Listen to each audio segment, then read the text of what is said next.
setting to how I normally do my videos, because normally I do like travel vlogs, so I'm always out and about and kind of like chatting to you while I'm on the move somewhere, but I haven't done just a sit down casual video in ages, so I thought that I'd do one today. I just checked that first clip to check that it was like all the lighting was okay and everything, and this bloody plant that I have, like the leaf was sticking into it, so I have moved that. So for today's video, what I thought I'd do is a little chat about things that you should know before going to India. So I'd wanted to go to India pretty much my entire life. My parents went together when they were like 22, so my whole life I've heard about how amazing it was, and I've always been dying to go.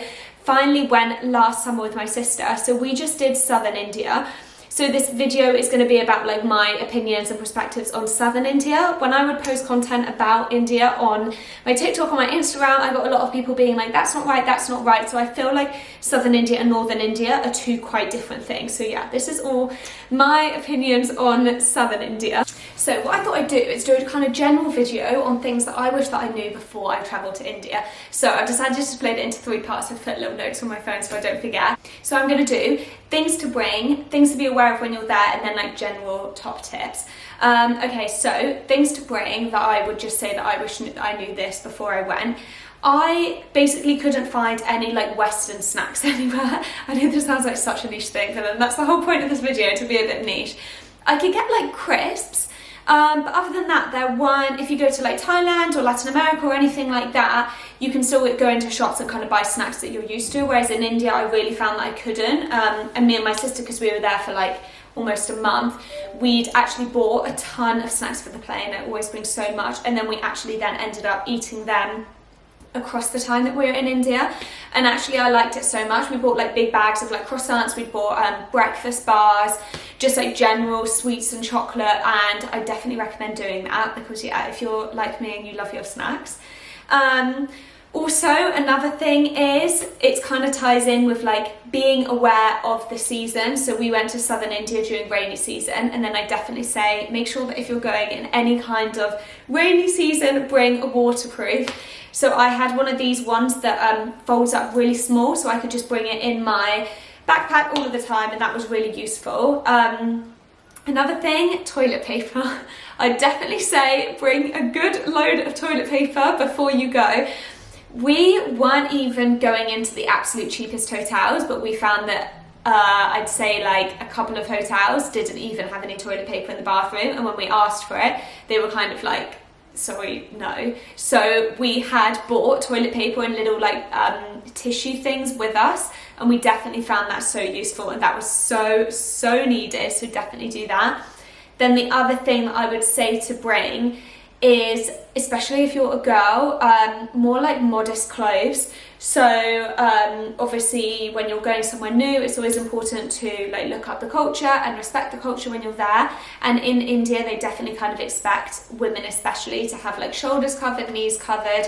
Towards the end, especially when we were in the bigger cities, we were kind of saying to each other that we would go for one or the other. So if I was wearing like a tank top with my shoulders out, then I would have a long skirt on, and then vice versa.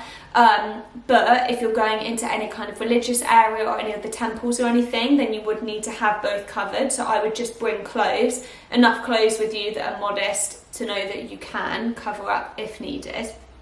So then I thought I would do a little bit on just things to be aware of when you're there. These are things that I kind of wish that I'd known before. So obviously this is quite an obvious one. If you've been to any kind of different countries, you can't drink the tap water. Don't even brush your teeth with the tap water, because our bodies just aren't used to it, and we generally, if you're like from a Western country, then you might get sick. I've got sick before from it, and it is not nice. So just be really careful, don't even brush your teeth with it. And then another thing that we were told before we went, so you have to drink bottled water then, but then sometimes when you buy bottled water off stalls on the street, sometimes what they'll do is they will keep the plastic bottle and then they will refill it with tap water and then just close the lid again and then resell it. So some tourists have kind of got caught out like that. So they say that it's really important to make sure that when you are opening a bottle of water, check the seal and like listen to it to make sure that the seal is opening. Me and my sister were so worried about getting ill from the water that, to be honest, if we opened it, forgot to check the seal, then we would often just leave the water and just buy more, because we did hear that this would happen quite a lot. Trains. So trains are such a good way to get around India. They are absolutely amazing. They're so cheap. They go all over and they like serve food. There's like sleep carriages. It's such a good way to travel around India.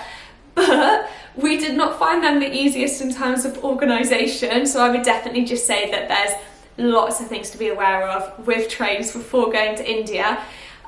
So for example, we'd planned our route and we'd looked up a lot of trains online on the like India Train Railway website beforehand. So we kind of knew vaguely what trains we wanted to get, and then when we got there and we couldn't buy tickets online, we couldn't use our Western debit cards or anything. So when we arrived and would go to the train station and show them the website and be like, this is the train we want, they were just like, no, like that train doesn't exist. And I still didn't fully understand the rules, but some trains would get placed on like hold to see if there was enough people, is basically I may be completely wrong in that, but that was my understanding of it as well. So the whole train thing was a lot more complicated than I thought, so I would definitely say don't bother looking online. When you arrive somewhere, just go straight to the local train station and book your tickets in person. But then with booking in person, there's often very big queues. We were often queuing for quite a while, though in India they do have a thing where they'll have a queue for the men and the women. So if you're a lady, then you could go to the ladies queue and it's often a lot shorter. So that was so good, we actually loved that. If you are buying it in person, you have to remember your passport. You can't buy the train tickets without your passport. So that is the trap that we fell into once or twice. We arrived without it, queued up for ages, and then when we got to the front, we didn't have our passports with us, and we had pictures of it, but they just wouldn't accept it. They needed to see our actual passport. So that's something to be aware of. And then also the trains, book your trains in as much advance in person as you can. We were often just turning up, especially at the start of our trip. We were going along to the train station the day before we wanted to book a train for the next day. And then we were being told that trains were sold out. So towards the end of our trip, as soon as we arrived in a new place, we decided when we wanted to leave, and then that first day we'd go to the train station, sort out our train tickets so that we knew that we had the tickets, especially if you want to travel in first class or second class or have air conditioning, then you need to try and book it a bit in advance.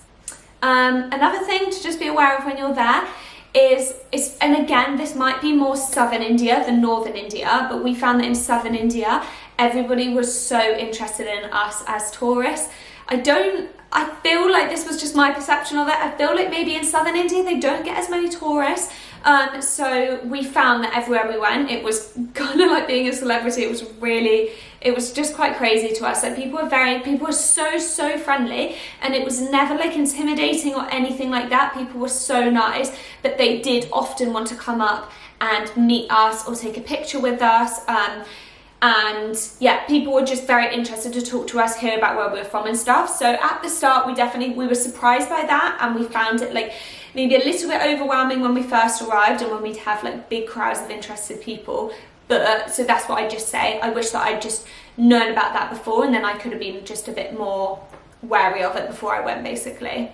Okay, and then my last section, this is going to be the shortest video ever, but I just wanted to make like a nice, quick top tip for India kind of video. So my general just top tips for when you're visiting, I would say get a local SIM card. I think that it would have been quite hard to get around and manage India without having a local SIM card. I just went along to a Vodafone store, I think it was, when I arrived in the first city into Chennai. Just went along to the store, bought a tourist one. It was really cheap, affordable, and a lot of hotels didn't have Wi-Fi or really poor Wi-Fi. So having the SIM card was a massive saviour when we were needing to like plan what we were doing the next day and our next steps and stuff, because we just hadn't planned the trip at all. We were so disorganised.